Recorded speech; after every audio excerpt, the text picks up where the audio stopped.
संविधान बनाने या बनाते समय जिन जिन महान पुरुषों का योगदान रहा उनको भी मैं बारंबार प्रणाम करता हूं, जोहार करता हूं और उनको याद करते हुए आज अपने वक्तव्य को मैं आगे बढ़ाऊंगा।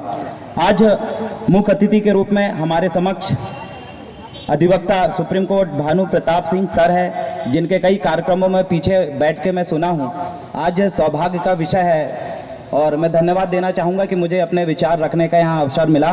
साथ ही मोहम्मद पेचा जी सीनियर अधिवक्ता सुप्रीम कोर्ट, प्रोफेसर डॉक्टर ऋतु जी प्रोफेसर दिल्ली विश्वविद्यालय ओबीसी, ललित कुमार जी राष्ट्रीय अध्यक्ष अखिल भारतीय ओबीसी महासभा, साथ ही प्रीतम सिंह लोधी जी जो अभी सोशल मीडिया में लगातार उनके वीडियोस और करंट के जो ज्वलंत मुद्दे हैं उनके लगातार जो भाषण वायरल होते हैं उनको भी हम लगातार सुनते हैं, और साथ में तमाम सद्भावना सेवा फाउंडेशन के मेंबर जिन्होंने मुझे यहाँ पर आमंत्रित किया और समस्त सामाजिक संगठन 62 से ज़्यादा संगठन के मुखिया यहाँ पर है। सबको फिर से जय भीम, जय मूल निवासी, जय संविधान, जय आदिवासी, जय गोंडवाना।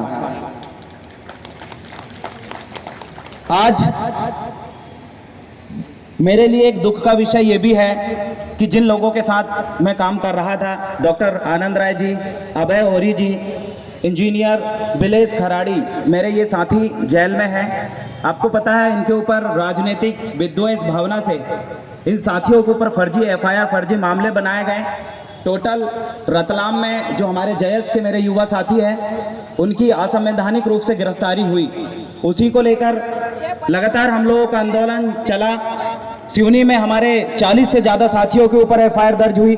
मैं खुद अभी एंटी सेपेटरी बेल पे छूटा हूँ। बैतूल में भी हमारे ऊपर एफआईआर दर्ज है, मेरे ऊपर 22 से ज़्यादा एफआईआर दर्ज है और 22 दिन से ज़्यादा मैं जेल में रहा हूँ। और मेरे बहुत सारे साथी, बाबा साहब अम्बेडकर जी कहते थे शिक्षित बनो, संगठित रहो और संघर्ष करो। साथियों, हम शिक्षित बने हैं, संगठित होकर लड़ भी रहे हैं, लेकिन वर्तमान सत्तासीन सरकार हमारे युवा साथियों को जब अपने हक अधिकार के लिए, जल जंगल जमीन के लिए जब हम लड़ते हैं तो हमारे युवाओं पे फर्जी एफआईआर दर्ज हो रही है। कई साथी मेरे जिला बदल है, कई साथी आज जेल में बैठे हुए हैं, उनकी जमानत नहीं होने दे रहे हैं। हमें ऐसे कार्यक्रम में आने के लिए लगातार संविधान विरोधी लोग चेतावनी देते हैं, डराते हैं कि तुम्हारा भी वो अर्थ करेंगे जो तुम्हारे महापुरुष आदिवासियों करे। लेकिन हम डरने वाली कौम नहीं है, लड़ने वाली कौम है।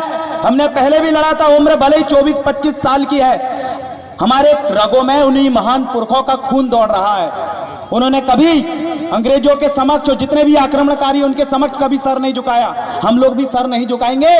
बाबा साहेब के मिशन को लगातार आगे बढ़ाने का काम करेंगे। ग्रामीण स्तर से आया हूं, छिंदवाड़ा जिले पतालकोट क्षेत्र का रहने वाला हूं, आदिवासी क्षेत्र का। नाम देवरावन बलाबी है, गोंड जनजाति का हूं मैं। और आपको मैं बता दूं, हमारे क्षेत्र में जो WCL कंपनी है, कोल माइंस जो एरिया है, वहां के आदिवासियों की हजारों एकड़ जमीन WCL 60 साल 70 साल के लिए लीज में लेती है और उसके बाद उन जमीनों में जब कोयला नहीं निकालते हैं वो लोग, पेंडिंग पड़ी रहती है, तो उन जमीन का फिर से सरकार के नाम कर देती है, जबकि लीज खत्म होने के बाद आदिवासियों को जमीन मिलनी चाहिए। लेकिन वो आदिवासी जब लड़ते हैं तो उनको ऊपर फर्जी मुकदमे लगा के, फर्जी मामले दर्ज करके पुलिस के माध्यम से उठा के बैठा दिया जाता है। मैं आपको बता दूं, माननीय मुख्यमंत्री जी कहते हैं कि आदिवासियों की जमीन को कोई नहीं ले सकता, आदिवासियों की जमीन को कोई छीन नहीं सकता, भूमाफियाओं को जमीन के 10 फीट नीचे हम गाड़ देंगे। लेकिन बड़ी दुख की बात है कि वो मंच में बोलते कुछ और जमीन में होता कुछ है। इस भोपाल के अंदर इस जमीन में जिन लोगों का रास्ता, जिनके पुरखों की जमीन थी, आज वो लोग नदी के किनारे झोपड़पट्टी में रहने को मजबूर है। आज वो लोग जिनके पुरखों की करोड़ों की जमीन में आज बड़े बड़े कॉम्प्लेक्स बने हुए हैं, बड़े बड़े मॉल बने हुए हैं, जिनकी जमीन में वो लोग आज वहां पर रोड में पानी छींचते हैं, मजदूरी करते हैं, यहाँ पर बिल्डिंग बना रहे हैं। और माननीय मुख्यमंत्री जी कहते हैं कि जमीन लेंगे तो 10 फीट गाड़ देंगे। मैं उनको बताना चाहता हूं, जितनी जगह भी विस्थापन हो रहा है उन जगह सबसे ज्यादा जमीन आदिवासियों की जा रही है। मैं उनको बताना चाहता हूं, जितने 5वीं अनुसूचित क्षेत्र जहां आदिवासियों को उनका स्वशासन का अधिकार है, आपने पेशा कानून के रूप में जो झुंझुना पकड़ा दिया है, उस क्षेत्र में पेशा कानून जहां पर 100% आरक्षण आदिवासियों का है, वहां पर ये विस्थापन करके उन आदिवासियों को उनका हक अधिकार छीनने का काम कर रहे हैं और बोलते हैं कि भूमाफियाओं को जमीन में दांच देंगे। मैं ये भी बताना चाहता हूं कि हमारे आदिवासी जो अपनी संस्कृति की रक्षा के लिए दिल्ली जंतर मंतर में लगातार आंदोलन कर रहे हैं और कह रहे हैं कि हमारी प्रकृतिवादी संस्कृति को, हमारी वो नेचुरल संस्कृति जो पर्यावरण के अनुसार, फसल चक्रण के अनुसार, मौसम परिवर्तन के जैसे हमारी संस्कृति उससे बनी हुई है, उनके अनुसार ही हमारे तीज त्योहार आते हैं, उसका संरक्षण के लिए हमें सांस्कृतिक कोड दे दो। लेकिन क्या कर रहा है अभी वर्तमान सरकार? कल्चरल डिपार्टमेंट देख लीजिए, आदिवासियों के सुरक्षा मद का पैसा, आदिवासियों के विकास और सांस्कृतिक और देवठान मद के पैसा को जनजाति गौरव दिवस के नाम पर इन्होंने शहडोल और कई जगह 3 करोड़ रुपए वैसे ही उड़ा दिए और आदिवासियों के वो सांस्कृतिक स्थल जिनके सामने वो माथा टेकते हैं वो पूरी तरीके से खंडित हो चुके हैं। मैं बताना चाहता हूं, ये कल्चरल डिपार्टमेंट कहते हैं सरकार, मैंने सुना हूं भानु प्रताप सिंह सर से, वो कहते थे कि सरकार का कोई धर्म नहीं होता और ये सही बात है। लेकिन आज वर्तमान सरकार आप देखिए, जनजाति समारोह के माध्यम से या जनजाति गौरव अरबों खरबों की खनिज संपदा है जिसको ये छीन के अपने चंद अडानी अंबानी पूंजीपतियों के हाथ में सौंपना चाहते हैं, क्योंकि हम समझते हैं इनकी मानसिकता को।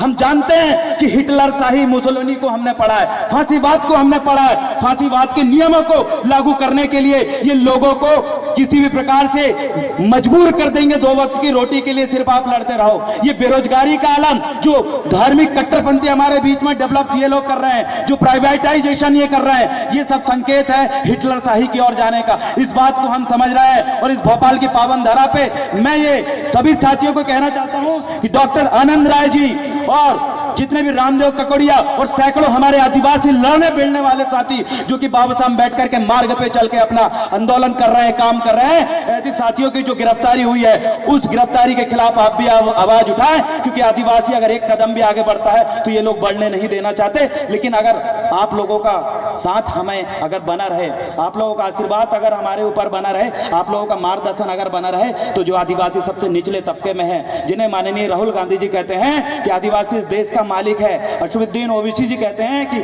आदिवासी इस देश का मालिक है, और मालिकों की स्थिति आप देखिए, ये मालिक आज फिर से बिरसा मुंडा की राह पे चलने पे मजबूर है। छत्तीसगढ़ में आपने देखा 2013 शाजापुर में आदिवासियों को नक्सली बताकर गोली मार दिया गया। 8 साल 9 साल की जो बच्चियां हैं उनको नक्सली की ड्रेस पहना के ये लोग गोली मारते हैं और प्रमोशन लेते हैं। ये हाल है। आदिवासियों के कई ऐसे समुदाय हैं जो खत्म हो चुके हैं। बैगा समुदाय की जनसंख्या ही खत्म हो गई है। आदिवासियों को खत्म करने के लिए कई षड्यंत्र बनाए हैं। यूनाइटेड नेशन ऑर्गेनाइजेशन और यूएन ड्रीफ के नाम पे बहुत सारे हमारे अंतर्राष्ट्रीय स्तर पे अधिकार को पढ़ते हैं, लेकिन जमीनी स्तर पे सब जीरो है। आप सभी लोगों को यही कहना चाहता हूं कि वक्त है एसटी एससी ओबीसी माइनॉरिटी सभी को एक होने की, मूल निवासी और सभी बहुजन साथियों एक होने की। अगर एक होकर हम इस मनुवादी ताकत के खिलाफ लड़ेंगे तो हमें जीतने से कोई नहीं रोक पाएगा। जय जय जय जय जय भीम, जय भीम, जय भीम। बाबा साहेब का मिशन अधूरा हम सब मिलकर करेंगे पूरा। बाबा साहेब का मिशन अधूरा। हम सब मिलकर। बहुत बहुत धन्यवाद। जय सेवा, जय गोंडवाना, जय आदिवासी, जय संविधान। बहुत बहुत धन्यवाद। शुक्रिया।